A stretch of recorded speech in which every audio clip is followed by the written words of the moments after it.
미국이나 유럽과 달리 팁 문화가 없던 일본에도 변화의 바람이 불고 있습니다. 외국인이 많이 찾는 도쿄 신주쿠의 한 초밥집. It's really good. We were just saying we don't think we'll be able to eat sushimi in Australia anymore. 식사를 마치고 계산을 하면서 깜짝 놀랐습니다. 스마트폰에 팁을 선택하는 화면이 뜬 겁니다. We've been told not to tip in Japan because is it appropriate to tip or not? 점원의 설명을 듣고 결제 금액의 10%, 547엔을 선택합니다. 지난달 도입한 이 앱은 결제 금액의 0에서 25% 사이에서 팁 액수를 선택하게끔 돼 있습니다. 한 달 반 동안 가게에서 받은 팁은 모두 23만엔 가량. 받은 팁은 복리후생으로 직원 전원에게 환원할 예정입니다. 이 팁 지불 앱은 지난달 서비스를 시작했는데 이미 전국 900개 점포에 도입됐습니다. 음식 배달 서비스 우버이츠는 배달원에 대한 동기부여 등을 위해 팁 제도를 도입했습니다. ひと手間時間を割いてやってくれるっていうのが嬉しいですね。頑張ろうっていう気持ちにはなります。 택시에서도 팁을 받기 시작했습니다. 과거엔 승객이 받지 않는 거스름돈을 팁처럼 여겼지만 카드나 스마트폰 결제가 일반화하면서 정식 팁 제도를 도입한 겁니다. 300円とか多い時だと500円みたいなチップいただいたということは安心して目的地までお送りすることができたんだな、いいサービスができたんだなっていう 팁 문화는 직원의 실질 임금을 올리는 효과도 있지만 일본에 사는 사람들에게 마냥 반가운 소식은 아닙니다. 消費税プラスなんかチップも払わないかんってなったらなんか税金増えたっていう感覚になっちゃうからちょっときつい。なんか比べられる感じもしそう。バイト同士とか競争争いみたいになりそう。怖い。 고물가라는 경제적 장벽에 문화적 저항감까지 있어서 팁 문화가 일본 전체로 확산될지는 좀 더 두고 봐야 할 것 같습니다. 도쿄에서 SBS 문준모입니다. 외국에서만 보던 생소한 팁 문화가 최근엔 우리나라에서도 종종 보입니다. 이렇게 친절했다면 5,000원 이상의 팁을 달라는 식인데요. 이렇게 손님에게 팁을 권유한 일부 식당들의 사례가 SNS에 공유되면서 사람들의 거센 반발을 사기도 했습니다. 그런데 이제는 배달앱 같은 디지털 공간에까지 비슷한 현상이 나타나고 있다고 하는데요. 배달의 민족 앱에 올라온 한 식당 메뉴에 음식이 아닌 소상공인 배달비 지원이란 칸이 보입니다. 해당 항목을 누르니 1,000원이 추가되는데요. 음식 가격도 배달비도 아닌데 사실상 팁을 권유하는 꼼수인 셈입니다. 메뉴에 사장님 힘내세요는 2,000원, 늘 감사히 먹고 있습니다는 3,000원을 추가할 수 있게 해놓은 식당도 있습니다. 앞서 지난 7월엔 시장 점유율의 90%를 훌쩍 넘는 카카오택시가 기사님에게 많게는 2,000원의 팁을 지불할 수 있게 하는 기능을 도입하면서 소비자들의 반발을 사기도 했습니다.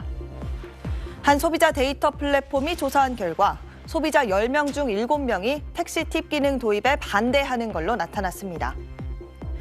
과거엔 없었던 배달비가 이제는 당연한 것처럼 여겨지듯이 팁도 마찬가지로 마치 수수료처럼 당연한 것처럼 될지 모른다는 소비자들의 우려가 커지고 있는 겁니다.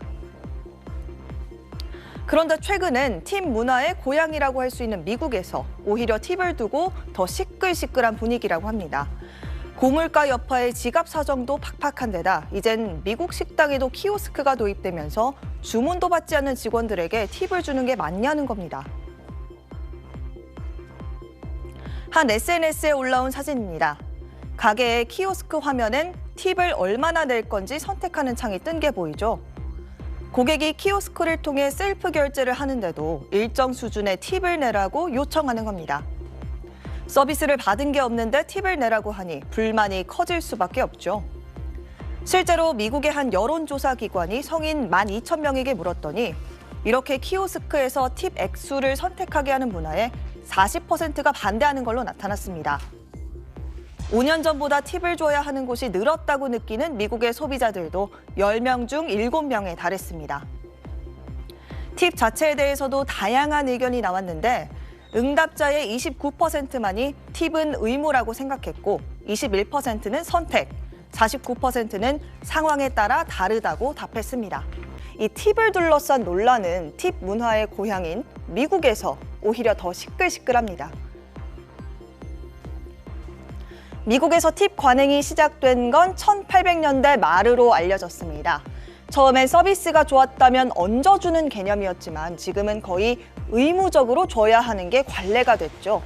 이 부족한 종업원 임금을 손님 팁으로 대신하는 업소가 많기 때문입니다. 그래서 서비스가 좋지 않더라도 보통 주문 금액의 15%, 많게는 30%까지 팁으로 내는 게 일반적인 게 됐습니다. 이런 관행적인 팁 문화를 두고 크고 작은 갈등은 수년 전부터 끊이지 않았습니다. 계산서에 이미 팁이 포함되어 있는데 추가 팁까지 요구하다가 손님들에게 소송을 당한 식당도 있었습니다. They'll have an automatic gratuity included in the price, and then they'll have a line for an optional tip.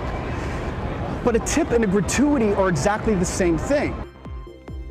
최근엔 무인 키오스크로 셀프 계산을 하고도 팁을 요구하는 자동 팁 안내 서비스도 등장했습니다.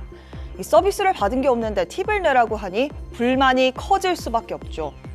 여기에다 최근 국제적인 고물가 상황에서 팁 때문에 물가가 더 오른다는 의미로 팁플레이션이라는 신조어까지 나왔습니다. 미국에서도 이런데 우리나라에서 도대체 왜 팁 문화를 도입하냐는 반응이 나오는 게 당연해 보이기도 합니다. 여기에다 국내 현행법으로 엄밀하게 따졌을 때 이 팁을 요구하는 게 불법이란 해석도 나오고 있습니다.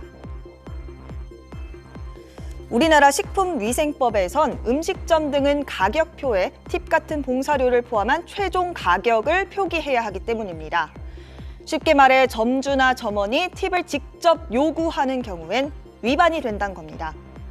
다만 손님이 원해서 자발적으로 팁을 내는 거라면 원칙적으로는 불법은 아니라는 해석도 있습니다. 지난해 SNS 공간에서 논란이 됐던 국내 한 식당의 안내문입니다. 직원이 친절했다면 테이블당 5,000원 이상의 팁을 부탁드린다고 적혀 있습니다. 최근에 한 카페에 비치된 팁을 넣는 유리병 사진이 올라왔는데 선의를 가장한 고객 부담 전가라는 부정적 의견이 많았습니다. 물가가 안 그래도 오르고 있는데 팁까지 올라버리면은 이제 너무 소비하기에 너무 부담스러운. 팁을 안 주면 안 될 것 같은 분위기 때문에 소비자 입장에서는 부담스럽다고 생각이 돼요. 진짜 온전히 소비자 입장에서 드리고 싶은 마음으로 드려야지 그게 맞다고. 팁 문화가 일반화된 미국에선 식당 웨이터 등 팁을 받는 노동자의 연방 최저임금이 2.13달러, 우리 돈 2,700원 정도라 생계 유지를 위해 팁에 의존하는 구조입니다. 하지만 가뜩이나 고물가 상황에 최대 25%까지 팁을 요구하면서 팁과 인플레이션을 합한 팁플레이션, 팁 피로감과 같은 신조어가 유행할 정도로 미국에서도 큰 논란거리입니다. 단일 최저임금을 적용하는 한국 상황은 이러한 미국의 팁 문화와는 결이 다르고 회사가 지급해야 할 임금을 소비자에게 전가하거나 팁에 대한 죄책감 피로만 안겨준다는. 우리나라는 전통적으로 팁 문화가 없고 전부 가격의 반영에 매기는 구조라 낯선 팁 도입에 대한 저항감도 큽니다. 특히 카카오를 시작으로 다른 다양한 플랫폼들도 서비스 개선을 근거로 유사한 제도를 도입할 수 있기 때문에 접근에 신중할 필요가 있습니다. SBS 정반석입니다.